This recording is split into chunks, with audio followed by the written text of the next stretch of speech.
Hey you, and welcome to lesson 18. Today we are going to talk about two very common phrases, and they are get used to and be used to. How to use them properly, what do they mean, and what mistakes not to make. We'll also take three very common idioms, so without further ado, let's get to them. Welcome to lesson 18. Today we'll start with two phrases. Be used to and get used to. Formation, be used to followed by a noun or a gerund. Get used to also followed by a noun or a gerund. For those of you who don't remember what gerund is, a gerund is basically a verb converted into a noun by adding ing. Like for example, swim is a verb. You could say, I swim every weekend, right? And it will be a verb. But if you add ing and make it swimming, it will become a noun, unless we use it in the continuous form. So if I say, I like swimming, now swimming is a noun. It's a gerund noun because it is converted or changed from a verb to a noun by adding ing to the end. Okay, so be used to plus noun or gerund, or get used to plus noun or gerund. Be used to is used to express that the situation is not new or strange to you and you are quite familiar with it. What does that mean? Okay, it means if you are used to something, it means it's not new to you. You are familiar with it. You've done it before. It's nothing new. Let's take a look at some examples. I have lived there for 10 years, so I am used to driving in the city. He's not used to working at night, so he sometimes falls asleep. He's not used to means he is still didn't get the hang of it. He's still not familiar with it. You know, it still doesn't feel natural to him. So if you're used to something, it means it feels natural to you. You always do it, so it's no big deal. But if you are not used to, it means the opposite. It means it doesn't feel natural. You're still not, familiar with that thing. So he's not used to working at night, so sometimes he falls asleep. Are you used to the climate? Are you used to the climate? I wasn't used to working such long hours when I started my new job. So that was in the past. I wasn't used to working long hours when I started my job, but now I am. Now I am used to it. Okay, now get used to is used to express that an action or a situation becomes less strange or you become more familiar with the situation as time passes. Or you become more comfortable with the situation as you progress. Let's see. It took a long time to get used to their new boss. It took them a long time to get used to their new boss. It means it didn't happen right away. It took a while, but eventually they were comfortable with their new boss. Have you got used to driving on the left yet? Have you got used to driving on the left yet? It means, are you familiar? Are you comfortable? Is it easy for you now to drive on the left? She is getting used to waking up early for her new job. She is getting used to waking up early for her new job. I mean, she's getting comfortable. She's getting accustomed to. She's getting familiar with waking up early for her new job. Additional points. Be used to can be modified with adverbs. Like for example, you can say, I'm very used to, or I'm not very used to, or I'm extremely used to. You can modify used to with adverbs. Okay, let's take a look now at collocations with food, people, and towns. Okay, collocations with food, people, and town. Remember, we talked about collocation and we said that it's a group of words that go together. So let's take a look. A bad diet. Now, what is a bad diet? A bad diet is poor eating habits include under or overeating. So if you have a bad diet, you either eat too much or you eat too little, or you don't eat all food groups, or you don't eat healthy food, or you eat a lot of fast food or processed food. That is all called a bad diet. Okay? Not having enough of the healthy foods we need each day, or consuming too many types of food and drink which are low in fiber or high in fat, salt, and or sugar. Okay, so if you consume a lot of salt and sugar, you have a bad diet. Another phrase, comfort food, or another collocation. Comfort food is a food that adults normally have when they are stressed or when they're going through a rough patch. Adults, when under severe emotional stress, turn to what could be called comfort food. Food associated with the security of childhood, like mother's poached eggs or famous chicken soup. So any comfort food is food that you treat yourself to because you're not feeling good, you're sad, you're stressed, you're mourning, you go eat food you know you're not supposed to be eating, a food that is high in calories and food that is might not be the healthiest option for you. It is called comfort food, like ice cream or junk food or chips and those kind of things.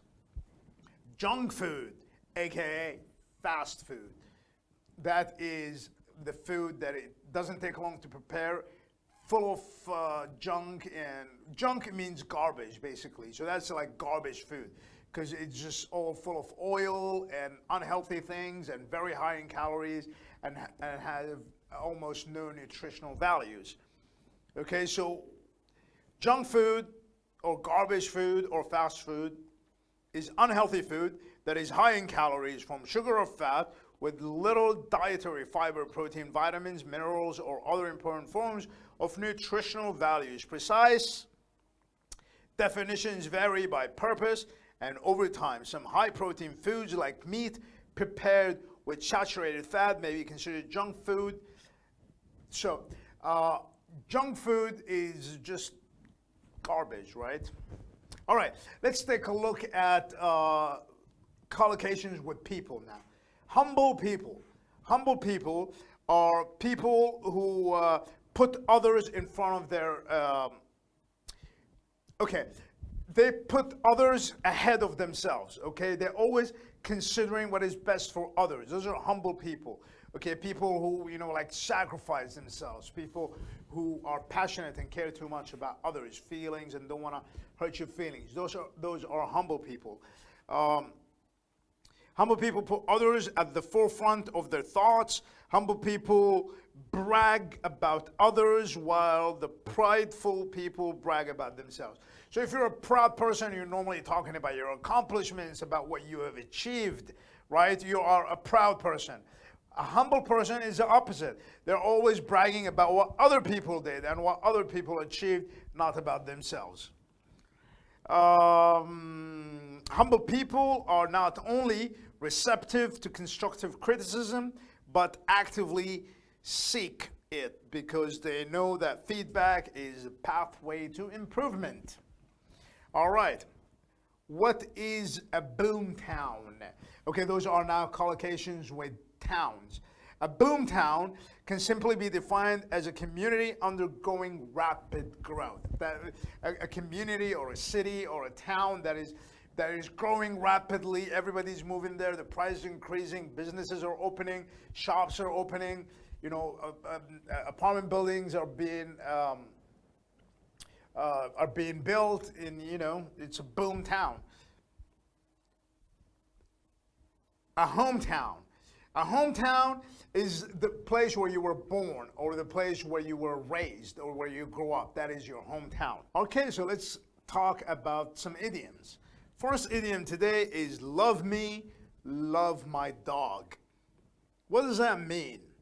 It means if you love me unconditionally.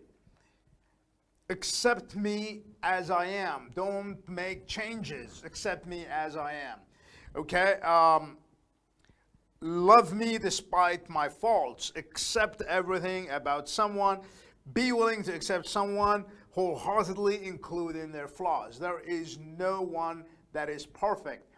So if you're in love with someone, that means you love them as they are, with their problems, with their flaws, with their insecurities. So that is the meaning of love me, love my dog. Let's take a look at some examples. My parents share a very straightforward relationship. It's like love me, love my dog. They accept each other exactly the way they are in person. Okay. Example number 2. I want a man who would love me, love my dog. Number 3. You haven't found someone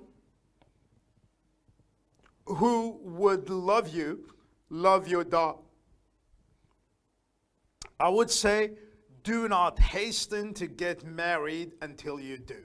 So, in other words, until you find someone that loves you and loves your dog, don't be in a rush to get married. The reason behind the divorce of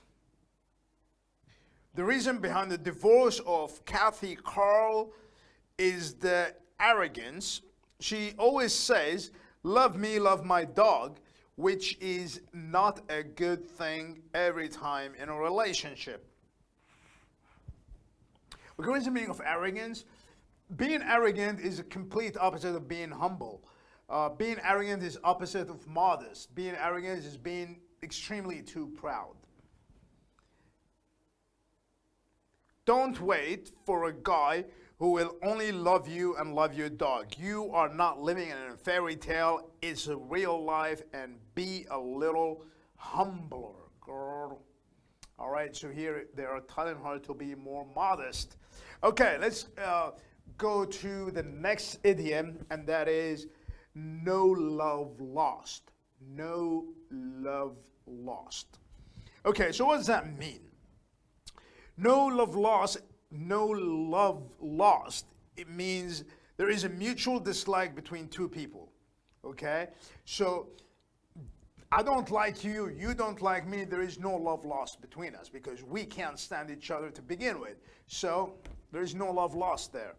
Okay? It also means there is no feeling of respect or affection between two people. I don't respect you, you don't respect me. There is no love lost between us. Two people who do not like each other, obviously. I will hate, ill will, hate, animosity between two people. Ill will, hate, animosity between two people. It means exactly as it says, two people that cannot stand each other. You said no love lost between them because they really don't like each other. They don't respect each other. They're just wrong together. All right, let's take a look at some examples. Bob and Jill cannot get along together. There is no love lost between them. Okay, fairly obvious. The brothers were always at loggerheads with each other. There was little love lost between them. Okay, so there was little love lost between them. It's a little bit better than no love lost. So little love lost is like few percents better than no love lost, which is 0% love and respect between them. Okay, there was no love lost between Sam and Dennis. They could never work together. He and his agent had a curious relationship. Although they had worked together all this time, there was no love lost between them.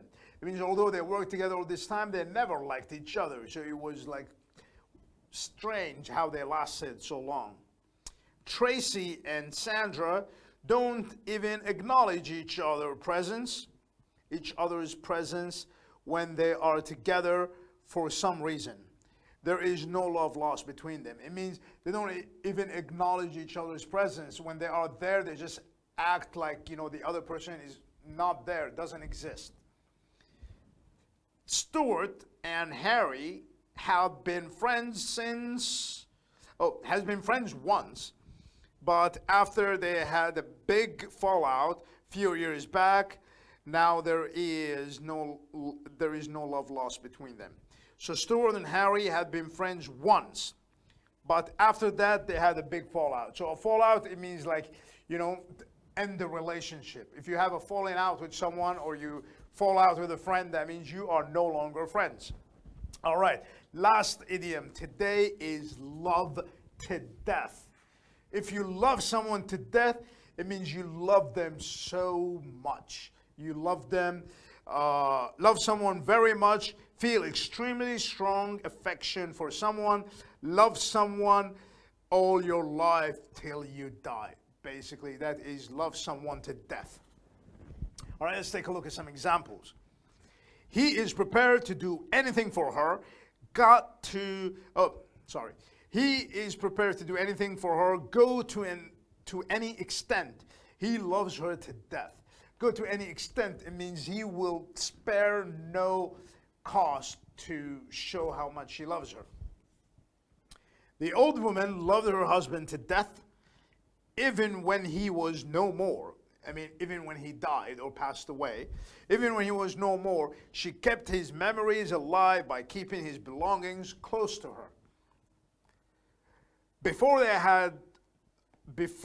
they had got married, he had said that he would love her to death. But when the goings got tough, he deserted her. Do you think she is in love with him? Oh, didn't you know she loves him to death and has been waiting for him since ages? But he is playing hard to get. Okay, what is playing hard to get? Playing hard to get is like, make yourself scarce, make yourself unavailable, make yourself seem busy even if you're not. You're playing hard to get. You are being difficult. All right. He loved her to death and said that he could not stop loving her even when he knew that she had been unfaithful to him. She said she was prepared to leave back everything and go with him wherever he went because she loved him to death. Final sentence today is, he had loved her to death and said that he could not be with any other women apart from her. So this is it for today. Please don't forget to take the quiz, and I will see you in the next class. Have a good one, you guys.